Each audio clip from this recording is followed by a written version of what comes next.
It's a Sunday morning, the 2nd of October. It's 4 minutes past 9. Andrew Castle here. Good morning to you. Nationwide, the number of children living in poverty in our country has soared by 250,000 in just 1 year.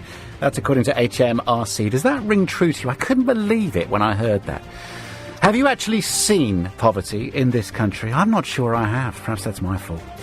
Have you experienced poverty? What does it mean in modern Britain? But let's take a view from the front line. Jan Tallis is Chief Executive of School Home Support, which tackles the underlying barriers to a successful education to improve the life chances of children. It sounds like an excellent charity. Jan, thanks for joining us on LBC. And I'm sorry about my observations, but I'm afraid I haven't seen this problem. Perhaps I'm not looking in the right place. I'd love for you to come on some school visits with me, and I'll show you the children and the families where it's affecting them directly. Yeah. The families who dread school holidays because their child won't get the one hot meal from school every day. The families where we have to help them regularly with the food banks and where we have to use our welfare fund to support them in the basics, a warm coat for school. You were saying, your guest earlier was saying, you didn't believe the photographs of the children with bare feet on cobblestones. Well, actually, I know those children, and we buy them the shoes. We had one family where two little boys, their attendance at school was appalling, and when we looked at the pattern, they were coming every other day, and they were coming every other day because they were sharing a pair of shoes. It's real. It's okay. There is absolutely no doubt in my mind, and I've done some work with Making the Leap, which is another superb charity, and there are a lot of superb charities that do great work, Jan. So you told me it's true. I believe you. I'm just trying to interrogate the numbers here because in 1 year. Yeah, well, I think the way you put it was excellent. It's about the overall amount of money. We talk about the averages, means, and medians, but that sort of, you can distort that. If you say this means a family, not just one person, living on £250 a week, where I'm just looking at the Mayor of London's website on the average rents in London. The lowest rent for a two-bedroom property, the lowest, is £260. So that just puts it in context. That if you pay your rent, then you have nothing left from your £250 a week. Yeah.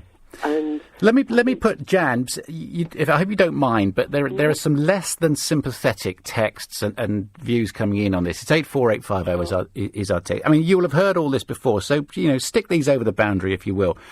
Phil in Morden said these idiots talking about 250,000 poverty-stricken children. That's in 1 year, by the way, Phil. Need to redefine the word poverty.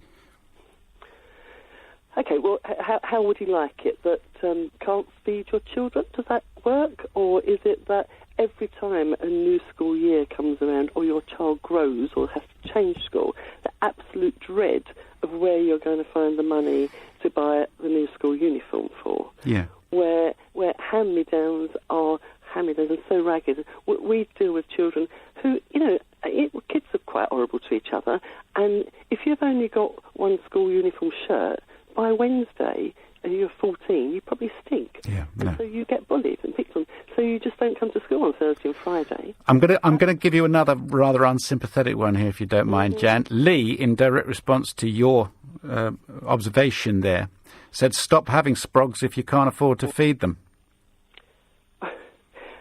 Lovely. Well, when you start off, you might be very well able to feed them. But actually, we all know the way that the jobs market changes dramatically, a way that actually, 5 years ago, probably 6 years ago, let me go back to, the support that was put in place to help working families was much stronger. So you're asking why this happened in 1 year, what this leap was about. Well, it's actually been deliberate changes in government policy around how families are supported or not. And it's meant that people who were managing suddenly have had the way the tax credits work and things like that, have had that just cut away.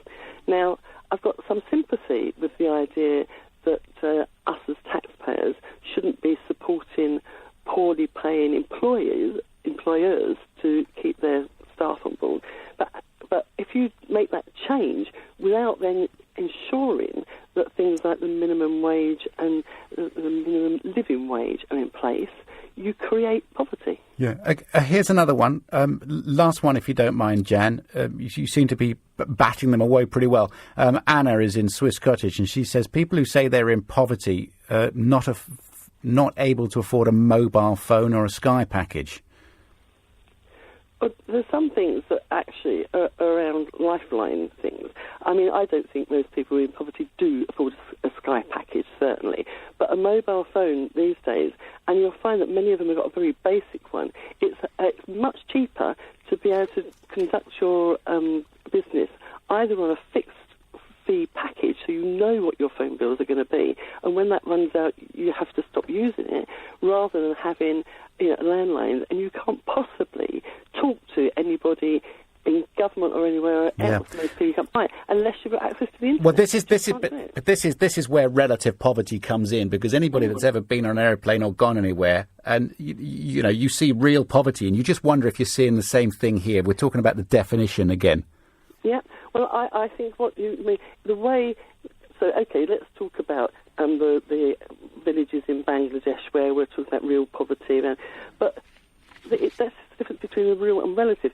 There, you conduct your business in a way that is all about word of mouth, and it is all about... But if you now try and even get a library card from in the UK, you can't do it unless you've got access to the internet. You can't do it because the rest of society behaves in such a way. Sure. So if we were all doing it, that's fine. And I'm going to... Because you've got a thick skin, haven't you, Jan?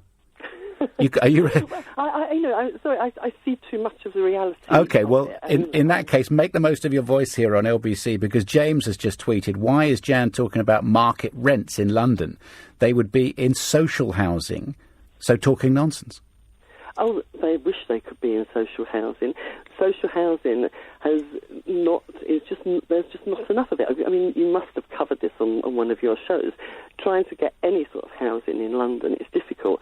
We've got families where they're living in one room in a 3-bedroom house where there are 4 families. Okay, one in each of the bedroom and one in the living room, and they're sharing the lavatory. It's horrible. Jan, if you wouldn't mind just sticking around, just in the next minute or so, just listen to Christine. Good morning to you, Christine, in Wanstead. Would you like to just have your say about poverty and what it is and the increase in child poverty? Morning to you, Christine. Go ahead. Jan Tallis is listening. Yes, I would like to say I know families, or most of the families I know, right, are very, very got 2 cars, motorbikes. Every child, they've got 4 children, 5 children. Every child is dressed smartly, designer cars, and they go out and they all have smartphones each, computers each, and laptops each. Near enough every family I talk to are on benefits, and they say, oh, we're better off, and we get child credit, tax credits, and they go around bragging, we've got £300 to spare a month. Yeah, give it to the genuine ones that children deserve, learning disabilities and all that. But they're all playing on it now, most of the youngsters, because they know they get child tax. Give it to the people who go out to work. Give them free nursery. I've got nieces that had to pay £50 for an afternoon day while they go out to work. The husbands have got to work, pay about £500 a week for nursery, when the others get it free, and they're not even looking for work, playing on computers, laptops, games. Christine, Christine, I thank you for that interjection. We've got to go to the news at 9:30. Thank you for that. I'll give Jan Tallis a response to that before we pop off to the news. Jan, go ahead. You'll have heard this quite a few times as well. And I'd say let's have a look at her evidence base. I'm talking about 10,000 children and families we work with every year. This is real. I don't know who she's talking about. I don't know the families and where they come from. I don't actually believe there are these vast numbers of people out there living that sort of lifestyle. The families, to get tax credits, you actually have to be on a poverty wage. There's no get there. What's a poverty wage, Jan? It's about £16,000 a year. £16,000 a year. Do you feel like that? Yeah, okay, fine, because that's 60% of the median wage or household income, which is 25. So I get that. Jan, thank you very much indeed. It's been good talking to you, and thank you for fending people off as we get the debate going here. Chief Executive of School Home Support, and she sees poverty, and she's not surprised by the numbers 2013-14 that saw 250,000 extra children going into poverty. Do you see it around where you are? 9:30.